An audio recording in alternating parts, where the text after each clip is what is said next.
ಅಥವಾ 1 ತಿಂಗಳು ಮಾಡಿ. ನಿಮ್ಮ ದೇಹಕ್ಕೆ ನೀವೇ ಟ್ರೈನಿಂಗ್ ಕೊಡಿ. ನಿಮ್ಮ ದೇಹದ ಜೊತೆ ನೀವು ಮಾತಾಡಿ. ಒಂದು 3-4 ಸತಿ ದಿವಸಕ್ಕೆ ಇದು ಮಾಡಿ. ಗ್ರ್ಯಾಟಿಟ್ಯೂಡು ಎಕ್ಸ್ಪೀರಿಯನ್ಸ್ ಆಗಬೇಕು. ಗ್ರ್ಯಾಟಿಟ್ಯೂಡ್ ಅಂದರೆ ಏನು ಅಂತ ಹೇಳ್ಕೊಡಿ. ನಿಮ್ಮ ಬಾಡಿಗೆ, ದೇಹಕ್ಕೆ ಹೇಳ್ಕೊಡಿ.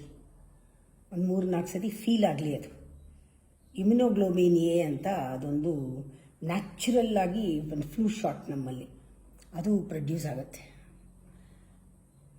ದೊಡ್ಡ ಕೆಮಿಸ್ಟ್ರಿ ಇದೆ ಒಳಗಡೆ, ದೊಡ್ಡ ಫಾರ್ಮಸಿ ಇದೆ, ದೊಡ್ಡ ಮೆಡಿಕಲ್ ಕಾರ್ಯಾಗಾರ ಒಳಗಡೆ ಇದೆ. ತಾನೇ ಹೀಲ್ ಮಾಡಿಕೊಳ್ಳುತ್ತೆ. ಎಲ್ಲಿಂದ ಬಂತು ಇದು? ಎಲ್ಲಿಂದ ಪ್ರೊಡ್ಯೂಸ್ ಆಯಿತು?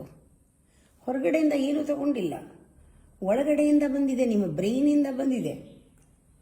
ಆಟೋನಾಮಿಕ್ ನರ್ವಸ್ ಸಿಸ್ಟಮ್ನ ಪ್ರೋಗ್ರಾಮ್ ಮಾಡಬೇಕು, ಅದಕ್ಕೆ ಹೇಳ್ಕೊಡ್ಬೇಕು.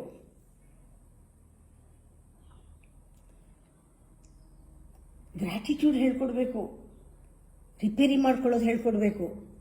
ಅದಕ್ಕೆ ಬಿಟ್ಟರೆ ಅಲೋ ಮಾಡಿದ್ರೆ ಅದು ಮಾಡುತ್ತೆ.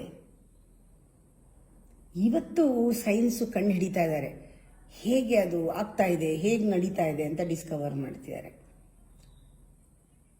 ನೋಡಿ, ಈ ಥರ ಮಾಡಿ ಅಸಿಂಕ್ರಾಸಿಟಿ ಅನ್ನೋದು, ಕೋಇನ್ಸಿಡೆನ್ಸ್ ಅನ್ನೋದು ಎಲ್ಲ ಒಳ್ಳೆ ಆಪರ್ಚುನಿಟಿಗಳು ಎಲ್ಲ ನಿಮ್ಮ ಜೀವನದಲ್ಲಿ ಬರೋಕ್ಕೆ ಶುರು ಆಗುತ್ತೆ. ಹೌದಾ ಹೌದಾ ಹೌದಾ ಅನಿಸ್ತಾ ಇರುತ್ತೆ, ಸುಲಭ ಆಗ್ತಾ ಇರುತ್ತೆ ಜೀವನ. ಯಾಕೆಂದರೆ ಇಲ್ಲಿ ನೀವು ಕೆಲಸ ಮಾಡ್ತಿದ್ದೀರಾ. You are an attractive magnetic centre. ಮಾಡಿ ಒಂದು ತಿಂಗಳು 1.5 ತಿಂಗಳು ಇದನ್ನು ಮಾಡಿ. ಇದಕ್ಕೆ ಅಲ್ವಾ ಪೂಜೆ ಹೇಳ್ಕೊಟ್ಟಿರೋದು, ಇದಕ್ಕೆ ಅಲ್ವಾ ಪ್ರಾರ್ಥನೆ ಮಾಡೋದು, ಇದಕ್ಕೆ ಅಲ್ವಾ ಭಕ್ತಿ ಭಜನೆ ಎಲ್ಲ. ಅದು ಒಳಗಡೆ ನಮ್ಮಲ್ಲಿ ಹೀಲಿಂಗ್ ಆಗಲಿ ಅಂತ ಖಂಡಿತ ಆಗತ್ತೆ.